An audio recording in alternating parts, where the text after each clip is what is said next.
Feno roapolo taona katroka no nisy ny fikambanana Remède na ny Rassemblement d'étudiants médecins de Madagascar nisy ny fanompom-pivavahana lehibe izay nitanterahana tao amin'ny homonerie protestante tao Befilatanana nentina nankalazana izany tsingeritaona izany.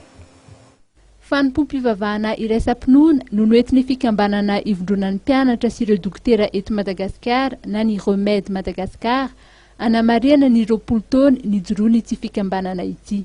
Ny fizarana traikefa ny famolavolana ireo mpianatra ho dokotera mba ahafehezan'ny asan'ny mpitsabo any aoriana no anisan'ny antom-pisiany ity fikambanana Remède ity. Ny zavatra tena asahan'ny association Remède Madagascar zany dia ny manofana mpitsabo amin'izy dia izao efa mianatra zao ho tonga mpitsabo mahay miatrika ny sehatry ny fitsaboana tsy eo amin'izay ihany fa eo koa ny resaka fandraharahana amin'ny tontolo izay misy azy dia niezika ho ataonay amin'izao fankalazana ny faharoapolo taonan'ny fikambanana izao dia natomboka moa zany androany izy tamin'ity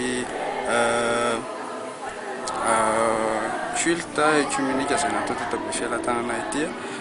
Ankoatra ny fitondranam-bavaka ny fikambanana androany dia nisy ihany koa ny vavaka izay natao ho an'ny firenena sy ho an'ireo marary.